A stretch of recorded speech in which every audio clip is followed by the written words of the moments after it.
I was watching that hilarious episode of hit TV comedy Alan Partridge this week where he had written his autobiography Bouncing Back.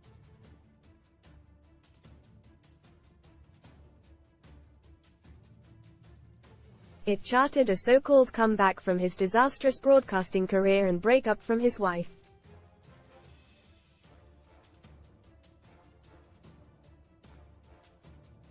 That got me thinking about football managers who have been sacked but bounced back.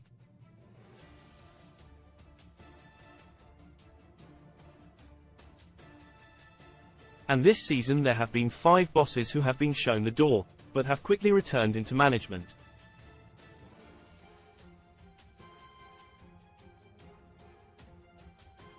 Here I take a quick look at those managers who are bouncing back.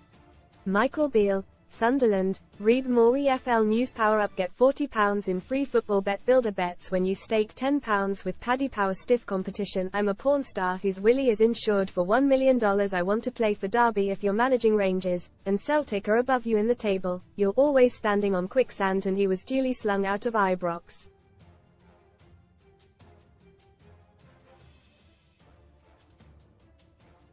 But the Londoner, who walked out on QPR last season just weeks after pledging his devoted loyalty to them, took over at the Black Cats in December.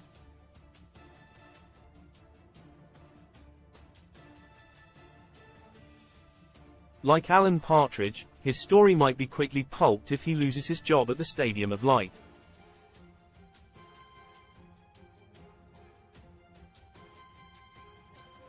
Mackham's fans were not impressed with the 3 straight defeats, which was halted by Saturday's vital 3-1 win against Stoke.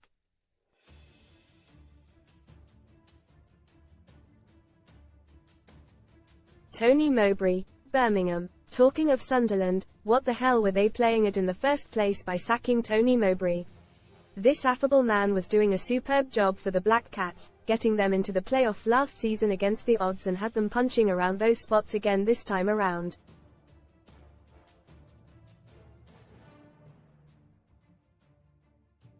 But he has landed himself into the self-inflicted chaos at St Andrews after they decided the Wayne Rooney project was not a good idea after all.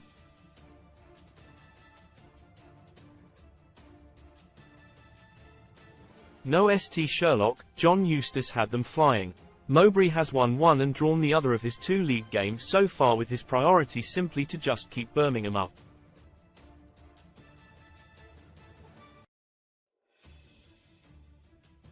Groundhog Day for Blues fans. Darren Moore, Huddersfield. Madcap Sheffield Wednesday owner Dushfon Chansiri decided to get rid of the manager who inspired his team to promotion on the eve of the season.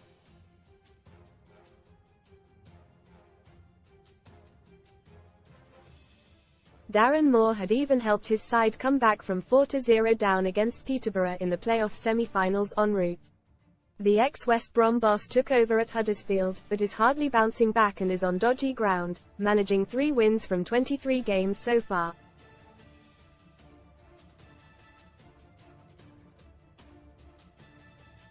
Matt Taylor, Bristol Rovers. Having done a decent job with Exeter, he got a big championship break by being named Paul Warne's replacement at Rotherham last season.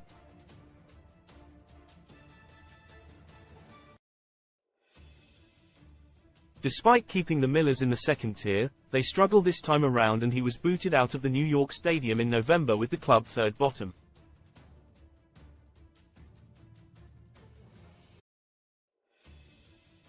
But he swiftly replaced Gobby Joey Barton following his sacking and had an instant impact with 4 wins and a draw from his first 6 games.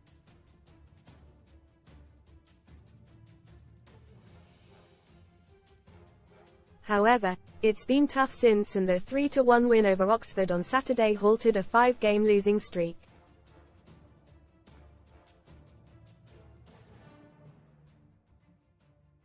Graham Alexander, Bradford. The Bantams boss has had some bad luck when it comes to losing his jobs at previous clubs.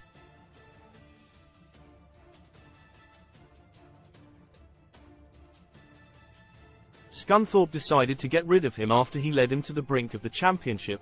They're now in the National League North.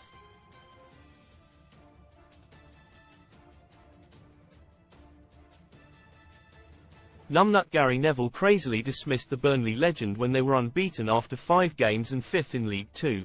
All this after taking Salford into the EFL and guiding them to an EFL Trophy final.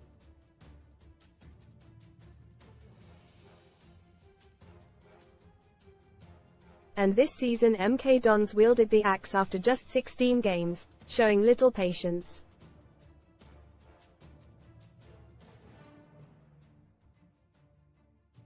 Yet he has arrived at Valley Parade, and despite a decent start they have gone off the boil, failing to win in their last 7 League Two games.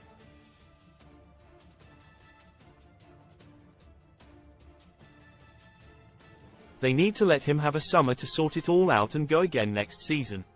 Newport builders work on a Sunday. There must have been some timely structural repairs going on in Rodney Road, Newport, this week.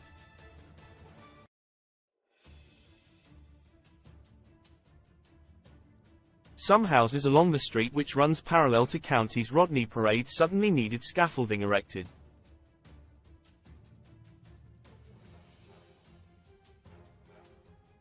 It's incredible that those builders not only were prepared to do overtime by working on a Sunday, but also stayed on site until a good couple of hours after 4:30 p.m.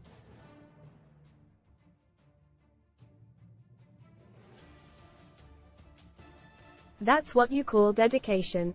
They must have great ratings on Checkatrade. Alfie, 10, gives Walsall team talk. Walsall boss Matt Sadler let 10-year-old fan Alfie Donnelly do his teammate before their League Two game with Sutton.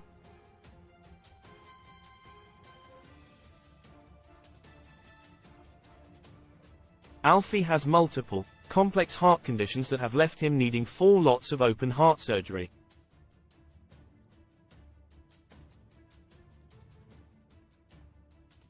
The Sadlers invited the youngster to the training ground to meet and interview his favourite player Joe Riley, as well as go to the Bescot Stadium to rile up the players before kick-off, as well as read out the teams over the PA system.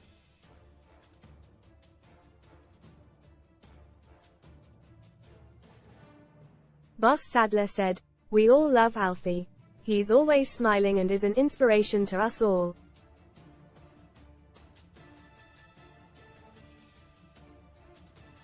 Elokobi is just what the EFL needs. Surely any EFL club looking for a new manager should be on the blower to Maidstone United's George Elokobi."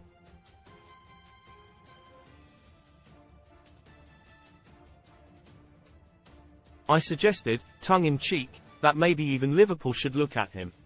But, seriously, what he did before the FA Cup game against Ipswich at the gates of Portman Road on Saturday was incredible, giving the Maidstone fans a passionate from-the-heart motivational speech alongside the players.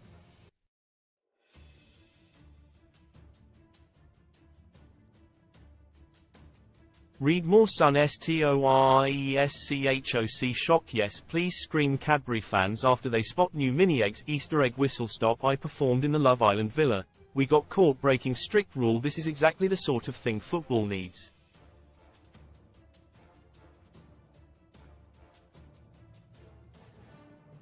There are too many dullards working at bigger clubs who would stop this sort of raw passion being allowed to happen or seen.